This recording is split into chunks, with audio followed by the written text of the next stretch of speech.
Welcome, everyone. I'm Laura DeFranco, the CEO of Brave Healer Productions, where we publish world-changing wellness books with a mission to wake the world up to what's possible for healing. And here today to help me with that mission are some of the amazing authors of a new book we have coming out called Shamanic Breathwork, The Nature of Change. And before I introduce them to you, let me just say a huge thank you to Star Wolf. Star, we wouldn't be here without you. You have put together a stellar group of master teachers for this book, and I'm so excited to share their work and their stories and just their magic with the world. So thank you so much for your trust in us to get this beautiful book out into the world. So you guys, I have Keith Caplin with me here today. He's skilled in holding space to create a sacred container that allows participants to take deep dives within themselves to discover their own ability to heal. Laura Wolf is a feminine embodiment coach who teaches women to magnetize their deepest desires with pleasure and ease. And I have Kimberly and Edmundo Lopez with me. Kimberly is the owner of Breath of Hope Professional Counseling, where they both help people heal using shamanic breathwork as one powerful modality. And I cannot wait to share their messages with you. Okay, Kimberly and Edmundo, please tell us about the amazing chapter that you wrote. So our chapter is chapter 18, titled Grief Tsunami, Learning to Breathe Underwater. So our chapter is the story of the beginning of our relationship and the role that shamanic breathwork played within it. So Mundo and I had been dating for about a year, and we were planning on getting married. And abruptly one evening, our relationship totally ended, poof, we were done. And it was because we were spiritually going in two different directions. And of course, I was devastated because, gosh, I'd been a single mom for 8 years and I really wanted to have a life partner. That was my life dreams. So I was very new to shamanic breathwork and drawn to it. And after the breakup, I clung to breathwork, and it was a great way to help me deal with my pain of that grief, that heavy grief. And I just didn't want to drown in self-pity. I really didn't. So breath work became this dance. It became a way for me to start praying to God and to invite him in to start healing my heart and helping me with that pain. And it was in this space that I could truly feel God's love. And I was reminded that his ways are not my ways, and that in this mess, God had a hopeful future for me. And that is what I want to share with others in my practice, that God's still there. And as for me, I had this aberration about shamanic, anything that had to do with shamanic. It just, my instilled religion kept me from it, right? And so I slowly had to come in here, and I had to figure out how to go from religion to spirituality and learn how to connect differently and connect strongly with my higher being. And that's where shamanic just was like an eye-opener for me. I mean, you see that nuclear bomb going, kshoom, that was me. It was like the universe is open. I saw and accepted myself, my faults, everything that's just me. And I need to know how to deal with that. And once I did that, my life started to improve to the point where people were asking me, what's different about you? And how did that help out? And when that happened, that's when we got together. One of the things that I asked her, when I asked her could we reconcile, she goes, well, what's going to be different than last time? So this is that path that I took to show her what's going to be different. And it's been a wonderful journey, and it's not a journey that ends. Right. It just continues. I so appreciate you too for taking this on as a couple. We have a few couples doing things together, including writing chapters together. And I wondered how that dance was for the two of you. Just curious about the process and how it worked out. It was messy and it was bumpy, but just God had a way of, in those prayers and in those sessions, just somehow making a way where there seemed to be no way. And I don't know how he did it, but it just worked out. And always just with each breath, just giving me that hope, that something good was going to happen. I just didn't know what it looked like. Yes. So, Edmundo, you said something about other people looking in. This has been said in a couple of interviews so far where you share where you know you are a different person, and all of a sudden everyone around you is noticing you're a different person. That's a huge deal. Like, tell me a little more about that. So it's stuff that you don't even realize. There's a negative energy that I had that I didn't realize. I mean, I thought I was a nice guy, but I was a very selfish individual. It was just all about me. And this opens it up to be all about us. And they could tell that difference. They really could. The people that knew me, that I've had any time with, they saw that. And so it wasn't anything I was trying to do. I actually wasn't even trying to advertise that I was doing all this. And they asked me about it, and because of how I changed. Well, thank you both for, and all of you and all of the authors for stepping up, not just to say yes to this book, but to really lay out some vulnerability in your stories to help give us permission, right? You all were trailblazers in your stories. So thank all of you for that. So thank you both for being here. Keith, I want to hear about your amazing chapter. Thank you. Thanks for having us and doing this too. This is an awesome opportunity. My chapter is chapter 20, and the title of it is Living in Wholeness, Uniting a Fractured Self. And the whole building up to doing this was a challenge. Writing was never something I saw myself doing. It was never something I had in a plan to be part of a book, to write a book, to do any of that stuff. And Starwolf would not take no for an answer from me. Of course, I tried twice and she kept returning. And so she wouldn't take no. She's like, you do good stuff. You have a story to tell. I really believe that there's there's medicine in the story that you have to share. And she's like, you're going to do it. And so here I am. So I did it. And so what my story basically is dealing with is spirituality and connecting to the natural world, and shamanism has been part of my life really for as long as I can remember. I always would find myself out in the woods and just doing things that other kids weren't doing necessarily and stuff like that. And then really the essence of the chapter is about, I reached a point in my life where I was drained, like I felt tired and drained. I wouldn't say depressed, but just something didn't feel right. And I had no reason. There was no, like, I didn't have a dramatic breakup. I didn't have any life-altering event that was happening. Like, there was no big event that I could have put that moment on. And so I really had to sort of sit and figure out, like, okay, why is this happening? And so I would often intellectualize myself through these processes, and I've always considered myself being fairly honest with myself in terms of who am I fooling and who, I can't lie to myself. That was always something I said. I'm like, I can lie to anybody in the world, but I can never lie to myself. That on any level, somewhere deep down inside, I will know that I'm lying. And so why do it? And so I took my tools and some shamanic breathwork and went out into the woods, and I was out in Arizona at the time. So I moved to where I live now. And I just sort of took some time and connected and realized that in my life, I had created all of these identities that I felt like I needed to live. And realizing that none of those identities were truly identities that I've created for myself. They were identities that I picked up from other people, and not in a bad way, but picked up as, in my life, I'm a teacher, I teach high school, and I'm a fitness instructor, and all these other aspects in my life. And I had to wear a different hat for all of them. And like, I can't do and live a spiritual life in a corporate job teaching high school kids and stuff like that. And so everything was about keeping everything separated and compartmentalized. And in that sitting, realizing that compartmentalization and the amount of energy that I was funneling into keeping those compartments separate was what was creating the deficit in myself.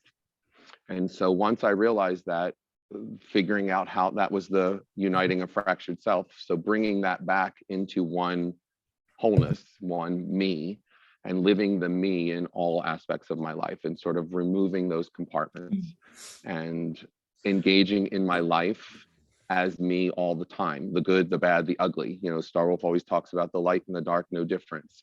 You know, showing up as me, however I am in that day, and owning it, accepting it, taking responsibility for it first and foremost, and learning from it and growing from that point.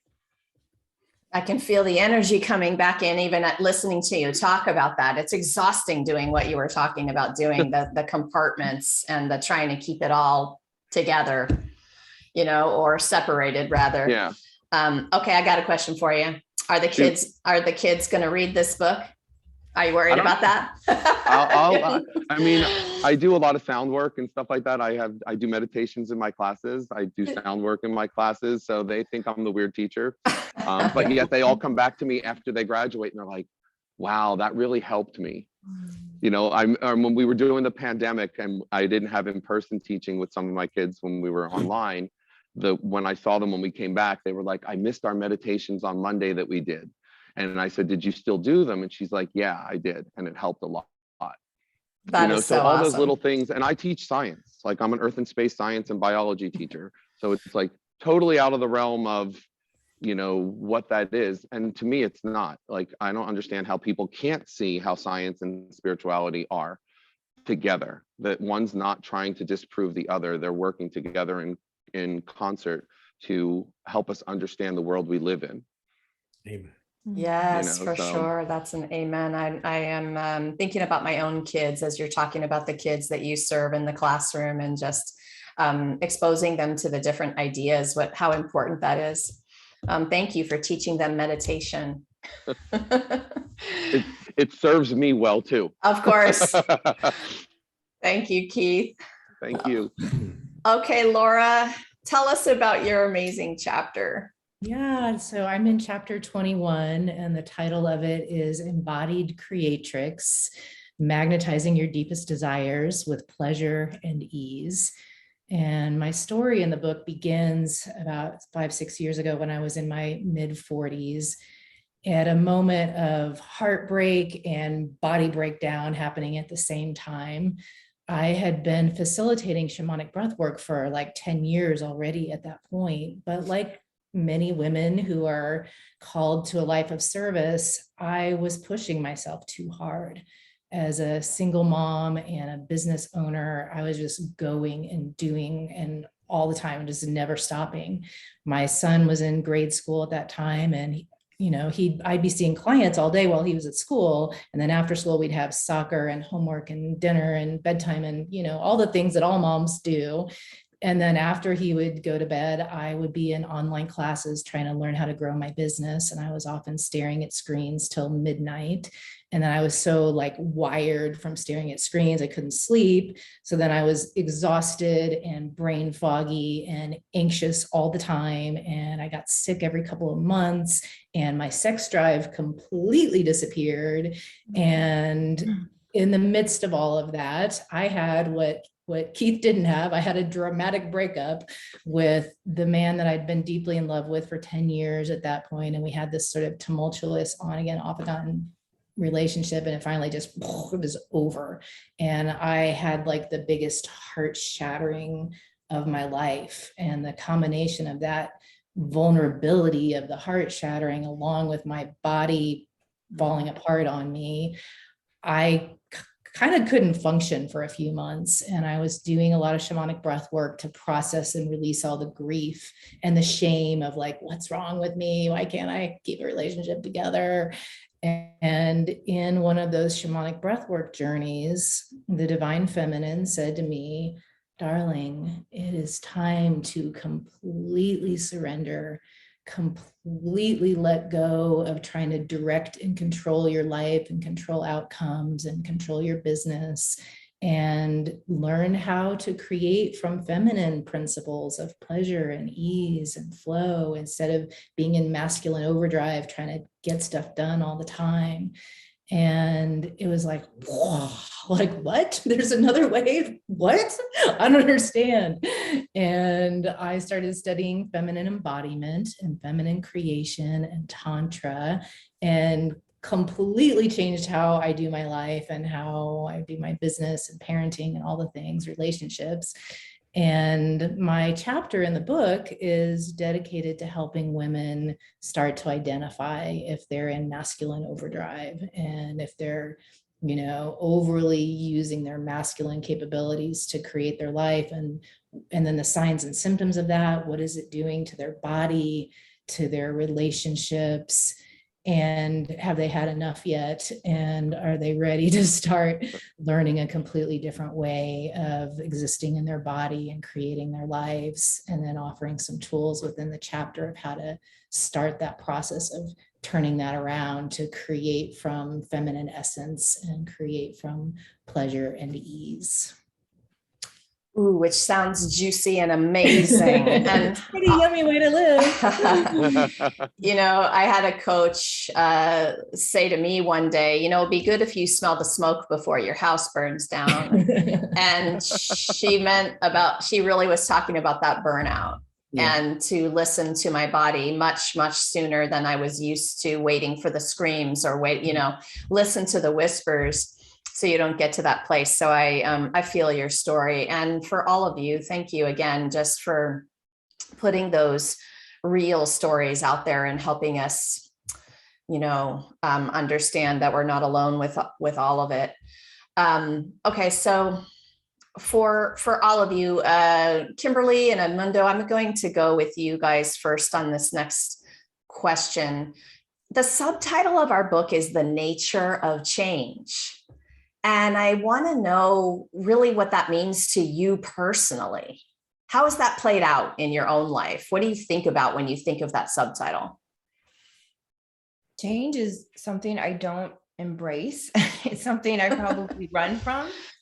But I think for me, it's all about surrender and trusting my higher power and just falling into that and just to stop fighting, because I don't really want to change and I'll fight it. But if I can just breathe and surrender that God does have a good plan and an outcome that I can't see, then I can just kind of relax and roll with it. So that's what change means to me. And I agree with her in that for me, change is not something that I want, but it's not something that my life hasn't been going too well before this, right? And so change is something that I went ahead and embraced, and it was the most amazing thing that could have happened. I wish I'd have done it decades ago. Mm-hmm. Yeah. So in that respect, you have to embrace it a little bit. Mm-hmm. Just like, oh yes, I wish I would have just gone there sooner. Maybe just to get over the hard parts. I don't know. Yeah. All right. Keith, what do you want to add to this nature of change? How's that played out for you personally? And because I've listened to the other interviews earlier, so I knew you were going to be asking this. And so I've been thinking about it. I didn't write anything down, but I've been thinking about it. And it's kind of like twofold, because there's part of me that, when I hear the nature of change, like that's the only thing about nature that's constant, is that it's changing. And being able to see and embrace and flow with the cycles that happen around us, and realize that we're part of that cycle, and that there's these ebbs and flows and the shifts of seasons and the flows of tides, and just that there's nothing is static in the universe. It's all changing all the time. However, when I look at myself, I like to think I make decisions and set a course for myself in a way that I think is for my best interest and my highest good. However, as a human being, I think I'm pretty short-sighted into the bigger picture a lot of times, because we're only limited to a certain field of view. And so in that, for personal things, I can be resistant to change. And so like Kimberly was saying, there's one of those things is like, I've worked for this. I've tried to do the right things and put things in place. and it didn't play out the way that I expected it to or would have liked it to. And for me in there, then there's that lesson of how do you gracefully engage with that and learn from that and shift and adjust from that. I mean, I do it daily in my classroom every day. It's a shift and adjust, with what the kids needs and what I'm trying to do and what I'm trying to teach and how I need to teach it. And so I can get that. But then when it comes to really deep, like personal stuff, sometimes I'm a little bit not so easily flowing with the shift and adjusting. And so embracing that and figuring where can I fine tune that ability for myself, and that surrender and that letting go and just letting things flow and not think that they need to be controlled, because nature works quite perfectly on its own, and that we don't need to control a flower opening or a fruit ripening or a sun rising. We can just embrace it, enjoy it, and revel in the magic of it, and just allow that to happen. Surrender was the word on my mind as I was Yeah. listening to you talk, and you just gave me a beautiful sunrise visual. Thank you for that. Oh my goodness. Okay, so Laura, how about you? What do you want to add about this in terms of how nature of change has played out in your life?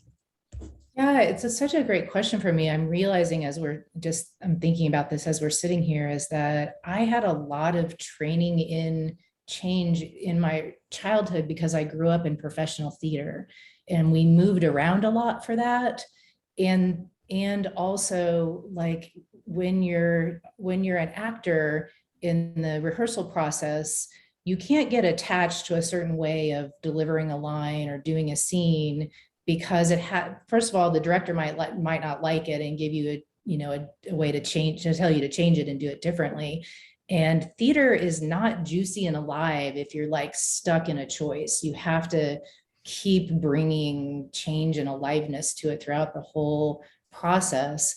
And then also, I grew up at a regional professional theater, and actors would be brought in for a play, and we'd all be in the play together for 6 or 8 weeks of rehearsal and performance. And then at the end of the play, everybody would leave and go back to New York and Chicago and LA and San Francisco. And it's like we were together in this really intensely creative bonding process, like a family. There's so much love in theater. And then everybody leaves.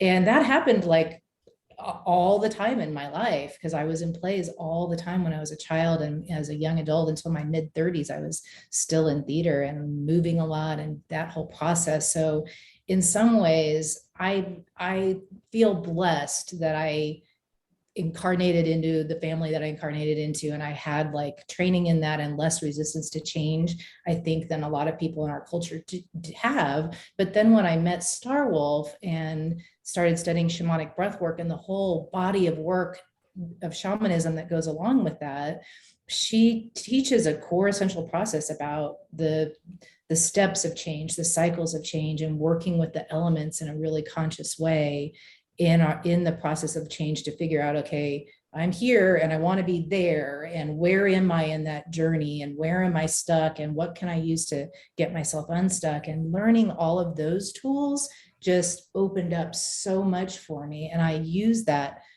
awareness all the time in my life now of like, okay, what element am I in right now in this journey of whatever I'm working on changing or embodying or bringing, more fully forth in my life. And then when this whole thing about the divine feminine and surrender and creating from feminine essence came into my life, now it's like the message to me from Goddess all day, every day is just let go. Just let go. Just keep letting go. You don't need to control anything. Just surrender. Just let go. Just let go. Just let go. And the more that I let go of needing to make the change happen or a timeline for the change or whatever, like none of that is necessary. The magic works when I let go and stop trying to control anything. You gave me a light bulb moment there about my own childhood. We moved 13 times. And I'm going to say thank you to my mom instead of what I have been saying about that for the training, because you're right. And there's going to be a resiliency that develops through accepting and embracing the moves, the changes, people, places, all of it. So thank you for that. All right. So all of you, I think, get me when I say us author, expert healers, we like to talk about ourselves more as guides, facilitators on this journey. We don't fix people. We empower them to connect with their own inner healer and wisdom and that good stuff. So Keith, starting with you on this one, what's one of the ways that you can help our listeners feel a little bit more empowered in that connection today? I wasn't aware of this question, but so this is the definite right on the off the cuff. Realizing that you always have a choice. There's always choice, and that the power of that choice, as little or as big as it may be, is really where your power is. In that, and that if you choose and you don't like what you chose, you can always choose again. And about showing up authentically all the time, and whatever that may look like at that time, and accept it and just be okay with it, and try to silence that inner judge about the shoulds and how we should show up, and realize that that power is within you, and that ability to heal, if that's the word you want to use, or process, if that's the word you want to use, all of that is within you. When I hold my sessions here, whether it be a sound session, or a shamanic journey session, or a breathwork session, one of the things I always say is about, I'm just holding a space for you to use this space however you need to use it, for whatever you need to use it for, or something better. Be open, and like Laura was saying, surrender, let go. Don't control what you think you should be doing. Just allow yourself to be open to receive that magic in the universe of something that may be presented to you that you didn't even know was available. And just allow that to be there, and have that space for that to show up, and so just be willing in that regard. I think your off the cuff is working pretty well today. Thank you for that.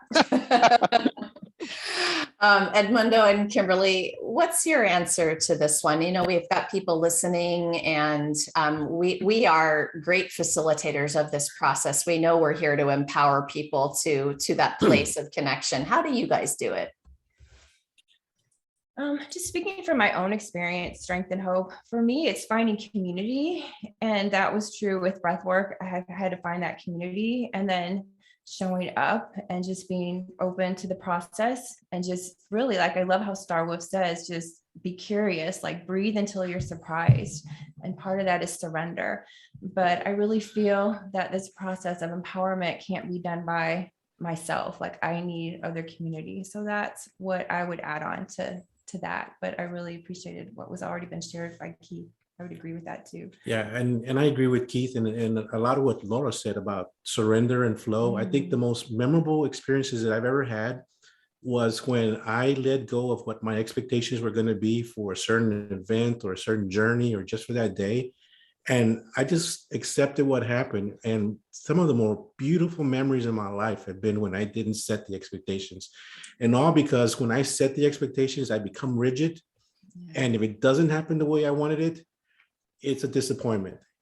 And when I let go of that rigidity and I just flow, it is just the most heartwarming experience of the day. And it's, like I said, it created the most memorable experiences of my life. Thank you for that. So Kimberly and Edmundo, I know that you two will be popping off a little bit early today. And before you do that, I just wanted to say out loud before you left, and thank you so much for what you do in the world and for being here to share it with everyone. Thank you. So can I say something to them real quick before they go? Oh, of course. Yes. And then you're next. Kimberly and Edmundo, I want to just thank you for your faith, in particular your Christian faith, and how beautifully you share that, and the way that shamanism has woven into that for you, and that they're not against each other, they're not mutually exclusive. I'm so nourished by every time you guys share about your faith and how shamanic breathwork has interplayed with that. Well, thank you. Thank you. That means a lot. Yeah. Thank you, Laura. Mhm. So let's continue, Laura, with your version of just talking to the listener about a way they can feel empowered today. Yeah, well, I'm a body girl, and I just want everyone to know that your body is absolutely brilliant and that it is communicating with you all the time. And what it is saying to you every single time is, I love you and I need you to love yourself. Every single time, whether it's aches and pains or excitement and joy, whatever, the more you can tune into your body and get connected to yourself and what you're feeling and what's going on and where your body needs you to give yourself some attention, some presence, some love, and to just start to either you already have a relationship with your body and deepen that more and more and more, or let's get started, because you can't be who you are and give your gifts to the world and fulfill your soul purpose if you are not fully in your body, all the way down to your toes, all the way down into your pelvis and your sexual center, all the way in your solar plexus, where we tend to hold a lot of fear and anxiety, all the way in your heart, which is beautiful and has many gifts for everyone around you. So that's my MO. It's my ministry, is helping people to really come home to your body and learn how to love and trust and be in communion and communication with your body every day of your life. That's awesome. And I Laura, really- can I add to that? Yeah, please. Into that? And one of the other things that I wanted to bring, because Laura said it so well, is also it's the doing. Like we do all these things, we do these meditation practices, we do these breath works, we have these insights and aha moments. And if they just stay there, they're just going to stay there. And for me, the whole point, and one of the things that I like to teach and talk about, is that the whole point why we do these things is so that we can embody them and actually do something with them, and then make that change in our lives, as big or as small as it may be. But if we don't do anything with the information and wisdom that we gain through this breathwork process or through any other processes that we do, then it just sits there. And it's kind of like, oh yeah, that was a fun experience, next.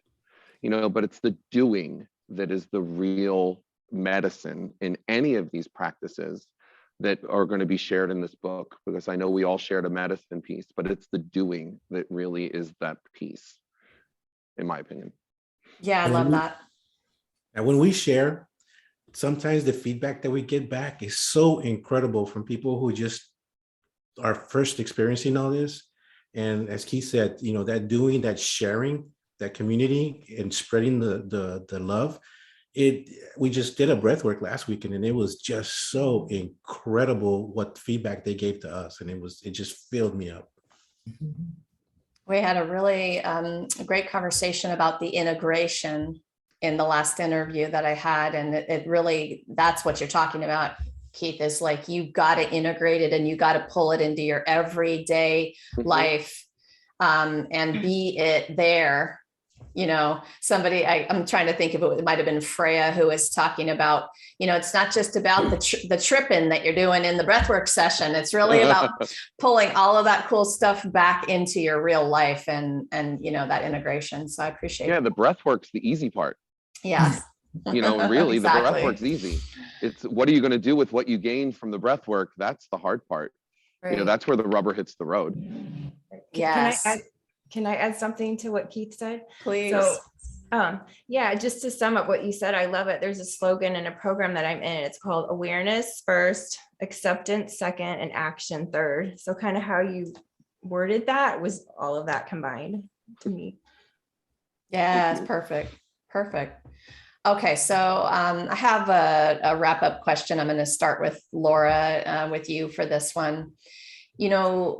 in all of the Brave Healer Productions titles, we take a holistic approach. Holistic is important. It has to do with integration. That's one of the things it has to do with. But for people who are trying to hear the language and they're not so sure, why holistic? Why is this important?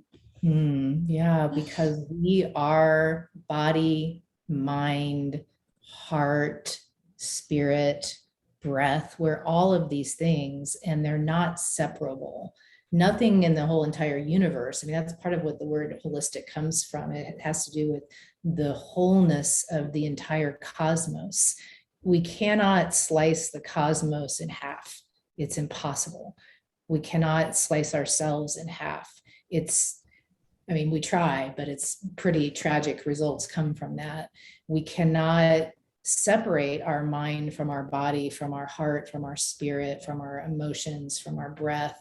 And the more that we find ways to integrate that which is already whole, but oftentimes we have it all separate in our minds, or we want it to be separate, or we wish we didn't have this part of ourselves, or we wish we could get rid of that part of ourselves. And that's never gonna work. Getting rid of anything is not possible.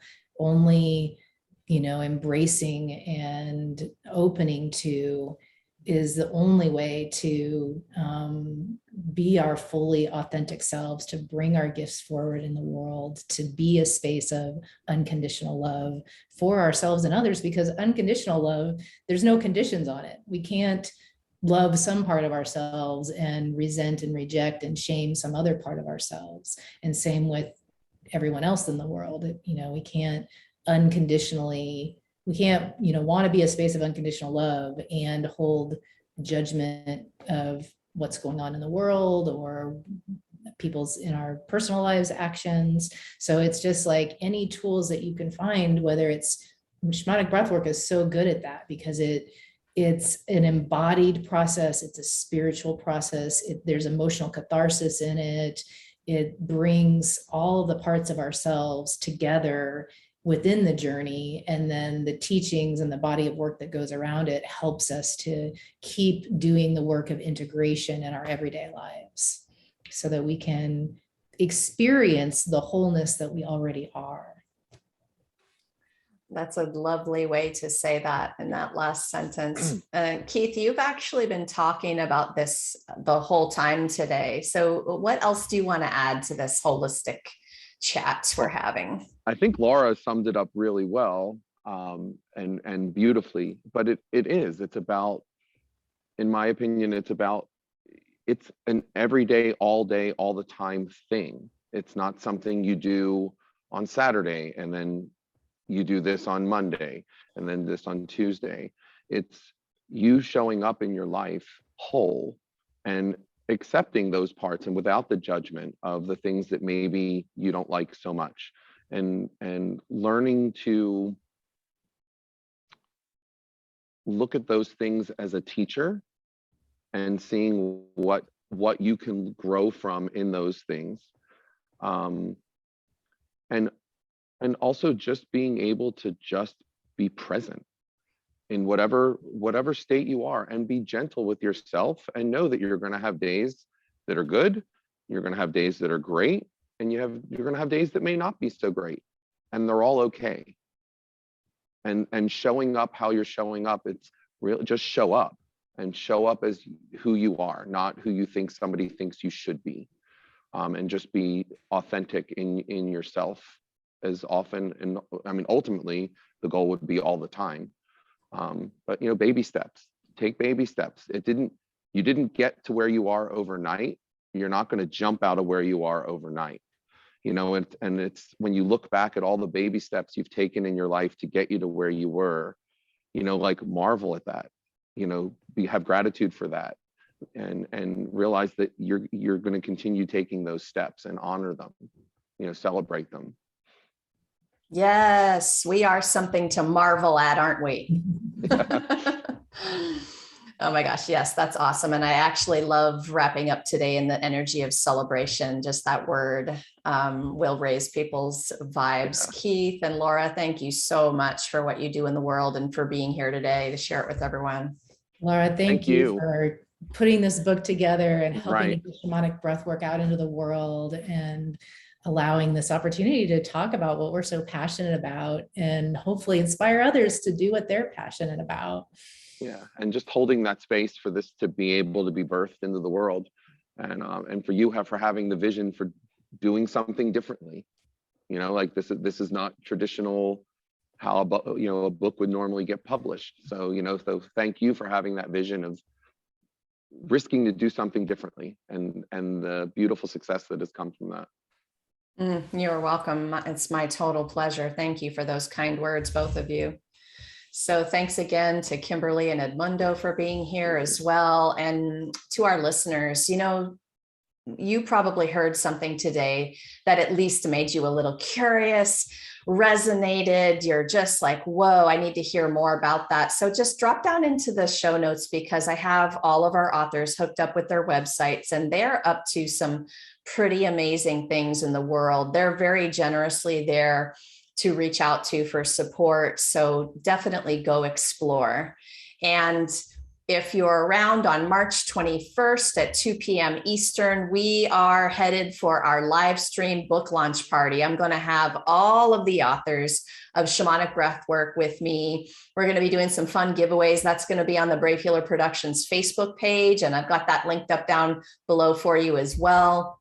And of course, if you're listening after the 21st of March, well, the book is ready for you at that point. So hop over to Amazon, grab your copy of the book, and begin the transformation.